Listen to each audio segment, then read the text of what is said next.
Everybody. My name is Toni Marcolini. Welcome to the podcast. It may interest you to know. Like I always say, I'm I'm the person who loves to talk to the writers, particularly the novelists I haven't had an opportunity to meet before. So today I have an author I haven't met yet, and I just finished your book, and I'm super excited to get into it. Welcome, Leigh Dunlap, to the podcast. Hello. Leigh. Hello, you and everyone else. You know, I didn't know what to expect, right? Because it's a debut novel, and while I understand you've written, I believe for TV, um, so you have Movies, actually. movies. Okay, so you've had scripts out there, which audiences don't receive the same, do they? No, Because you tend to be kind of faceless with very. right. Whereas the novels, books, people they care deeply about who's writing them, and I think it's a different audience that you face. So maybe people haven't heard of you from your screenwriting efforts. So this is to them, you are brand new. So I didn't know what to expect when I picked up your book. Wow, it's a thrill ride, right? I just finished watching a Yankee game, and you open right into a like a little league game. So Not quite the Yankees, yeah. it was kind of cool, but it's got this, I guess, reality show, housewives kind of vibe, right? When you're coming A into it, little bit. yeah. So when you're coming into it, and I was like, okay, okay, like I didn't really know what to expect. And then it just takes off from there. It's a very exciting read. Um, it's told in, I'll say this, like I try not to give spoilers away, but it's very hard to do that and not talk, and talk about the book at the same time. But it's told in three separate timelines, right? Like kind of like months before the murder and like days before the murder and then after the murder. All right, Yep. so it's about a murder, and it's in case you haven't figured it out. But I mentioned baseball. It's to do with the Little League coach who gets killed. And there's like a bunch of moms, and it's just messy. And boy, do I love messy.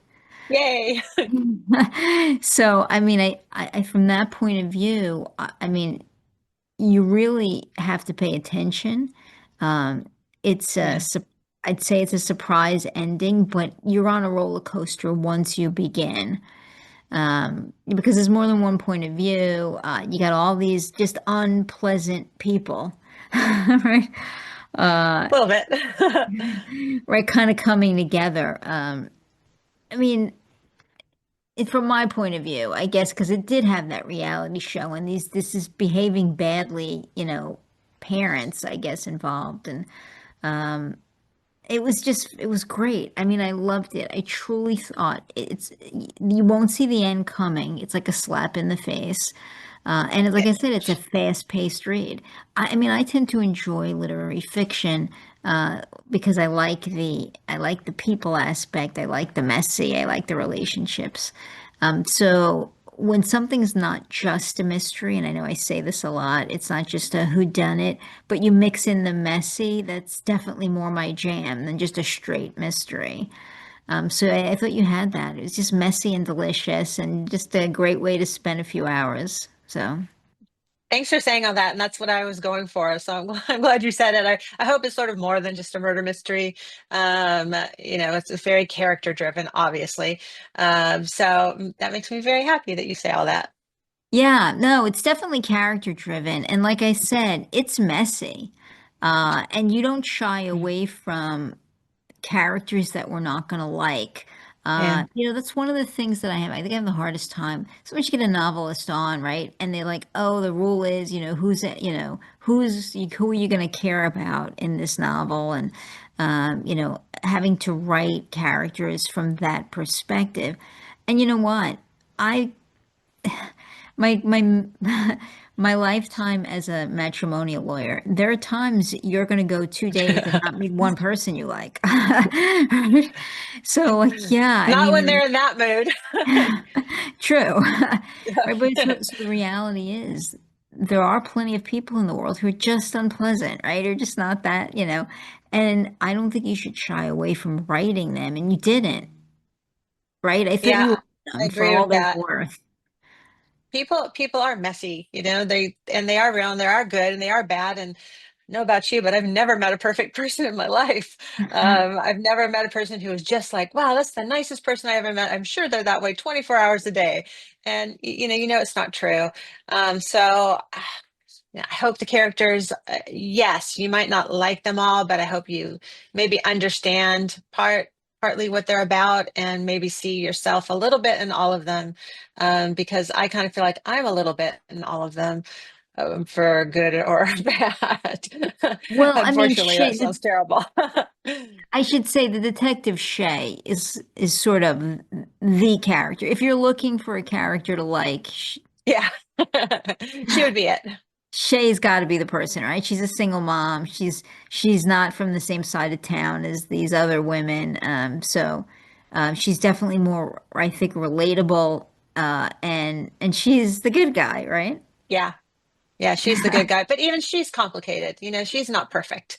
And that No. was really important to me that she had her own prejudice about situations and people, and she wasn't just this, bastion of virtue.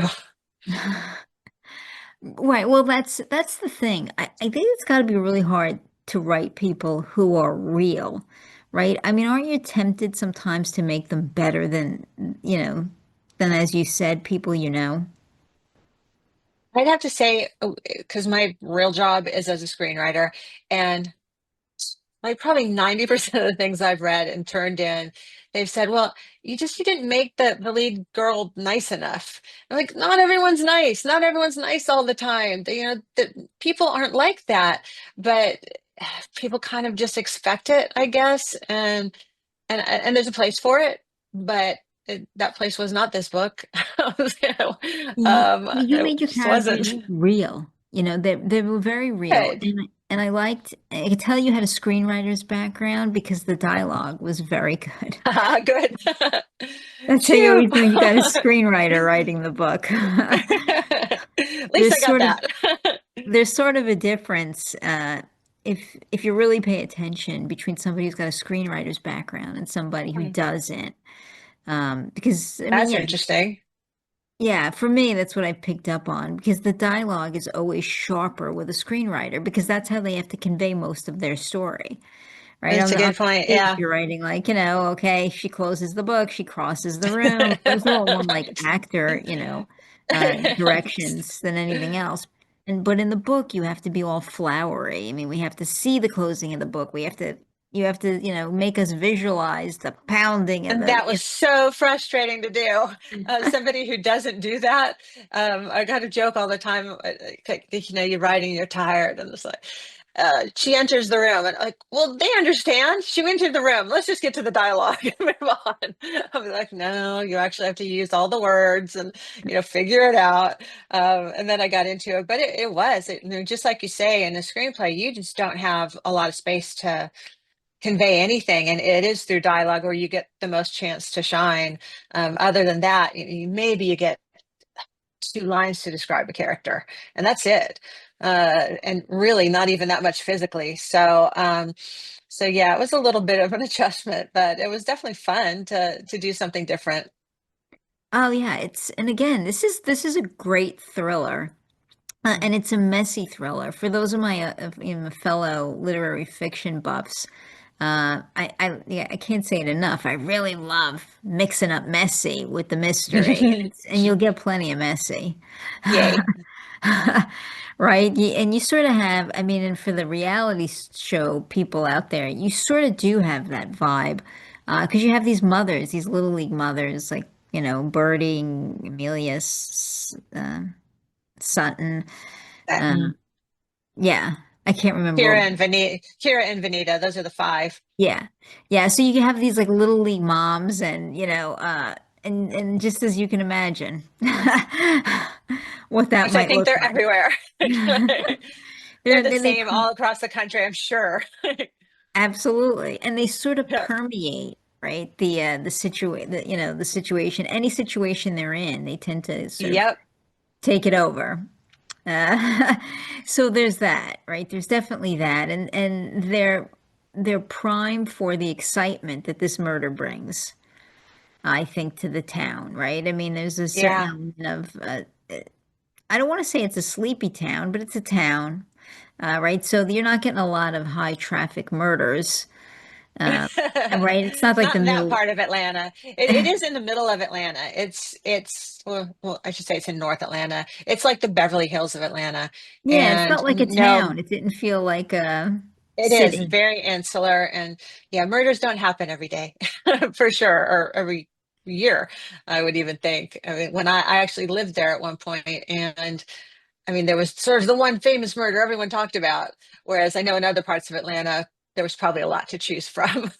Right. So there's that different vibe. Like if you're in a true city, right? The Mm, murders aren't even making the front page, uh, yeah, right? exactly. Unfortunately, but in something like this was a big thing in this town, and sort of, it's a slippery slide the whole way to the end, and then just a slap in the face at the end. Yay.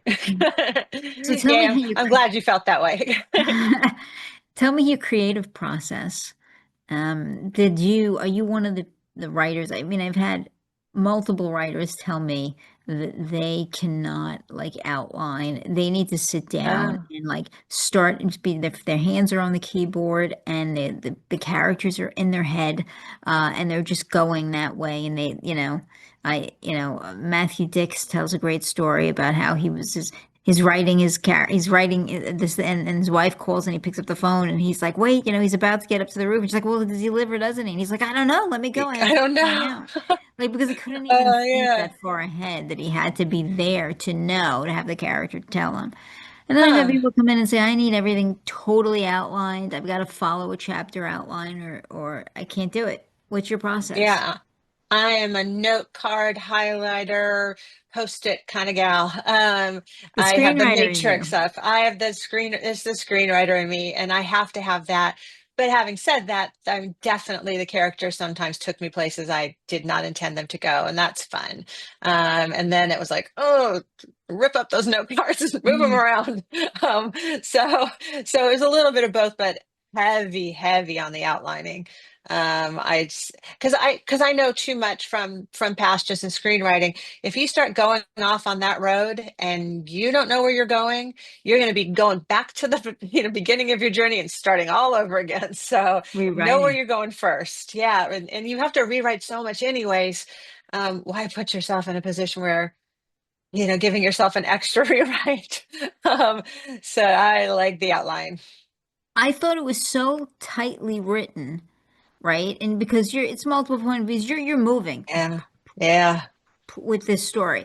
So I thought it was so tightly written. I said, "There's like a beat sheet here." I said, "You know what I mean?" She had that. Color I coded felt one. that. I felt like They she planned this each out. character had their own color, and I put all the note cards of every chapter, down on a huge table, and I could instantly see like, oh, that person's missing from this section. I'm going to have to check back in with them. So it was to me a great way of maybe I wouldn't have caught that just reading through it, but when I could visually see that something's missing, in this part of the book, that helps me at least incredibly. I think it's amazing that someone could just sit down and just start writing. They're more People talented than do. me. People do, but I think that's what's wonderful about the creative process, right? We don't Yeah, all get there the same way. yeah. I think it's incredibly hard to write and to create anything because, whether it's a painting or a Whereas, sculpture or a book, you put your own thoughts into something and then you put it out into the world and you go, go ahead, criticize it, right? Right. And yeah. then you're sitting there letting people judge it. So that's not an easy thing. It's not an easy thing, and you just kind of have to.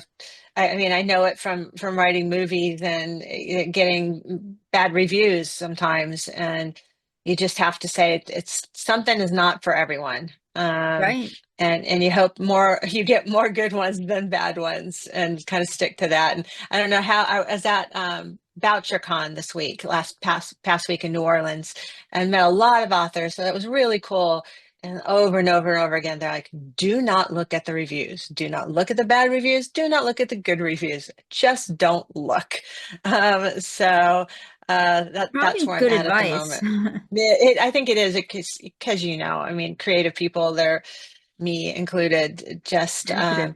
sensitive. Exactly. One thing could just destroy you. And it's funny how you'll be so, like, take that bad thing to heart, and then 10 good ones you'll just be like, oh well, that's great. you know but you're just fixated on that one bad one. You want to go find that person and talk to them, and you can't. You just gotta have to go, whatever, And I just would get think you past don't it. want it necessarily to impact you moving forward, right? You don't want to Yeah. change anything about because you're a success, right? You don't want to change anything to cater to one person who's critical. Um, Especially if you that's like, that's like their fifth critical review they've written that day. Right. I Yeah. was talking to an author named Aggie Bloom Thompson. I don't know if you've ever spoken with her before. She's awesome, and she was so nice to me at the conference. And she said for every book, she goes back and she goes to all of her 5-star reviews, and she picks out what the people liked in those reviews, and she does her own matrix of that whole thing. And that's what she writes to, is what people said they liked about what she wrote, not what people said they didn't like about it. So That's that helpful. was a good little lesson to learn. So now talk to me about the story, the ideas for the story. Now, I've had people tell me that I get my ideas like just living, right? I'm at the Mm. supermarket, I'm observing people, right? I'm jogging in the morning, I'm in the shower singing, and like these ideas just my subconscious throws them out into my conscious. And um, are you one of those people? Like you're just getting these ideas, or is Mm. this something that um, a story you've had in your head for, ages? Because I've had writers come tell me that too. Like I've had this story kicking around in my head for 20 years until I finally put it to paper. A What little was, bit of both. I mean, I'm probably, definitely on the smaller day-to-day writing things. I go off walking and come up with ideas, stuff like that. But this one in particular, I was living in this Buckhead area of Atlanta. My son was in Little League, and I was at one of his games. He's 10 or 11, I can't remember. And a mom from another team in the middle of the game screamed out, called one of our boys, our 10 or 11-year-old boys, an a-hole. And like so loudly in front of everybody, she called a child this name, and he hadn't even really done anything. It wasn't like he was beating up her son or something on the field. It was ridiculous. And I thought, wow, these people, somebody should write about these people. And I think that's kind of what did it. And at first I thought it would just be sort of a funny thing about these women they call, they're the Buckhead Betties, who are the Karens of Atlanta. And then I'm like, well, you need an actual story. And it just kind of went from there. So the main idea did come from just living, but I wouldn't say that all my ideas come from that. Sometimes it is just, you're in the shower, you're on a walk or whatever, and you're like, oh, that'd be kind of cool. So yeah, a little bit of both. yeah, well, I mean, I really think like I could tell because it was a very tight story. I thought like it weaved together so well that like it for me it was clear. Like I said, oh, this isn't something she did by the seat of her pants, right? The story Right. it wove together too well. Um, and it's just like it's a beautiful read. It's honestly is a beautiful read. The prose is beautiful. The dialogue's great. So nice. It just sort of comes together well. I was wondering though, I mean, are you thinking sequel with this or no?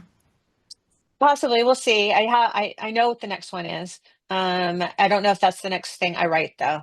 I think I'm going to write something in a similar vein, just maybe not a continuation of that world.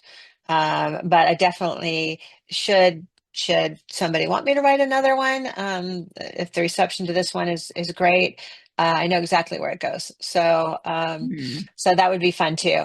But in before I gather that kind of information, I'm moving on to a different storyline.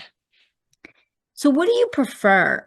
The the screenwriter hat or the Mm. novelist hat, right? Because I think screenwriting is incredibly Uh, collaborative, right? I mean, you may write it down, and then there's paper character, right? But the actor comes along yeah, and breathes life into that character, makes it their yeah. own, makes some changes.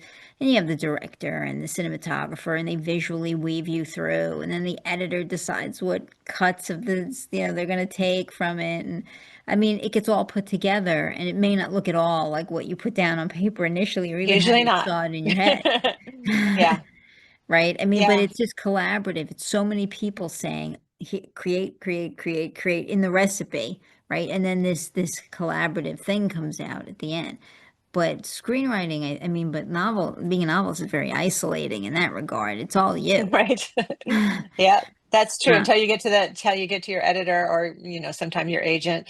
Um, I always, it's kind of to me like screenwriting is my native language and, novel writing is my second language. So I still feel so much more comfortable writing screenplay than I do a novel at the moment. Maybe that'll change. But I love that world, and this world is great too. And obviously, yeah, they are two different things. And you are talking about in a screenplay, 100 people coming on and putting their stamp on it, and you do get completely lost. And I got a joke that they put my picture on the back of my book. They didn't even want you like on the set of a movie. They want you so far away. Um, you're so forgotten. So it's definitely different that way. But they've both been amazing. They've both been great things, and in the end, I do still feel like they're just different forms of telling a story. so So you like them both. You felt like I like I can them exist both. in both of these. I can, and ultimately, I mean, the dream would be to take this book and make it into a TV show, a limited series, an 8-parter or something. So reverse engineer it, and go back. So it'd be fun to do that too. Um, but yeah, we'll see how that goes. We're trying, uh, It's funny but because fun. I would think you'd have in your mind, when you're writing the characters, you're like there's an actor, an actress that you see in that role, right? I mean, it's Mm. not just a faceless person, I assume. So for me, not as much. I definitely for one of the characters had a strong thought of who I would like that to be, but not for all the rest of them. Always when I'm writing a screenplay, I don't even give that much description of what the person looks like because I really want to leave it open to the casting director and the director. And so they don't just send it out to an actress. And I've described her as being 6 foot tall, blonde, whatever, when they want to send it to some actress who's 5'2" and a brunette. So I always try to leave it a little nebulous, I guess, as to what somebody could be and leave it open for interpretation. I felt a little bit the same way when I was doing the book. Although it's not a director, it's going to a casting director. It's a reader who's going to fill in those blanks in their head, and I love that idea. I'll see that person as some certain thing, whereas you'll see it as somebody different, and the next person will see it as somebody different. So I do kind of hope I leave it open a little bit for interpretation for people to fill in the blanks. Sure, and I, you know what? There are other authors, even that I've interviewed, that do the same thing, right? That there's some authors that really describe the person, to the T. I've even seen authors who liken them to, a Ah. famous person, in the, like, oh, people always say I look like, George they Clooney. yeah, like they kind of, throw something in to give you the reader exactly who, they saw when they were writing it. Um, but there's a couple, right, who don't, like and leave it that. And I guess I'm sort of a sucker for that, I think, because I do prefer to put my own person. And then if you contradict who I go by the tone of the person, right? You get that vibe right away when the person starts talking and what their humor is, for that character. Right away, I know who I see and feel like that person is. Yeah. So when you tell me the person is totally different, it's like sort of ruins it a little bit for me, like Right. moving forward. Like, so I think I prefer your way, where you give me the age range, Yeah. I think unless it's very specific, I think about Jack Reacher. who then Tom, he's the 6'4", whatever he is, five guy, total beast. And then Tom Cruise gets casted and gets so much flack for it, even though he's very good. So I think if it's something that's so specific to the character, and obviously Jack Reacher, it's so specific to him, that he needed to be described that way, then that's great. But if it doesn't have to be, then I'd rather leave it open. Sure. Like if it's like, you know, like you said, somebody who's got to be tall because they played basketball, or Yeah, um, right, somebody who's, got to be bald for one reason or another, right.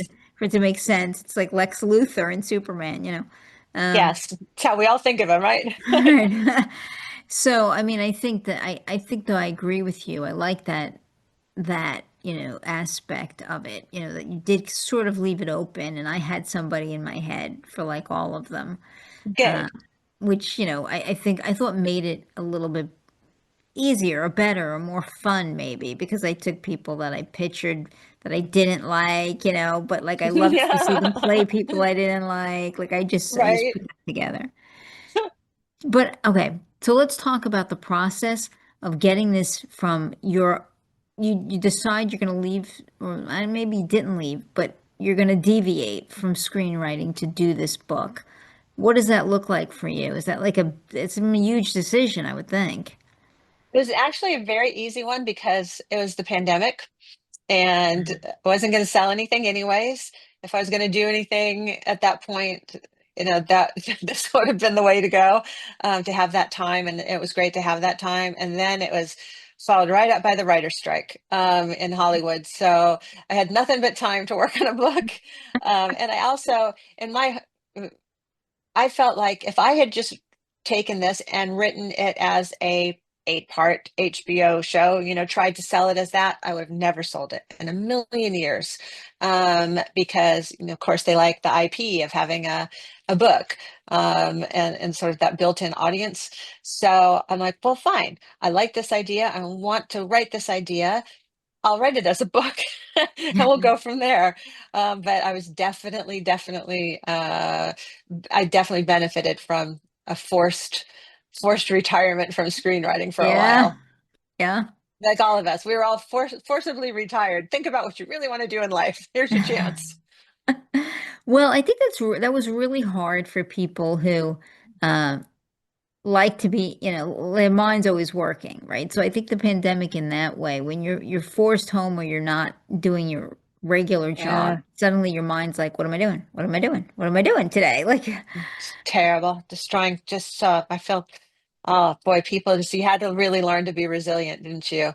And all those poor kids, they just grew up a little bit different than we did. Um, we'll see what happens. We'll see what it makes of them. okay, so tell everyone how they can learn more about you. Oh gosh. On Instagram at Dunlap Writes, and I have a website, Leigh Dunlap Writes, and I'm also on Facebook. I honestly don't know what I'm called on that. I think Dunlap There's Write. probably a I'm not link from sure. your website, I would think. There is, it's all linked on my website, leighdunlaprights.com. I mean, I highly recommend this book. It's a Thank you. different. It's the most unique whodunit I've seen in a while, and Thank you, I read a Toni. lot of books. You're so nice. I really appreciate that. And I hope you keep writing. I'd love to dip back into this world again, but I'm open to new experiences. I just thought you did a really good job, and like I said, keep with the messy. Be surprised. People like messy. I don't think I'm alone. Good. Well, you're not because you have me, so we're together at least. There's two That's of why us. I loved your book. We'll put a link up to the web page Thank you. under the interview so that people can find you and learn more about you. Highly recommend the book. I thank you for joining me. I know we're out of time, but when I ask you, invite you please to come back. As you keep Love writing, please to. come back and keep talking to me about your books.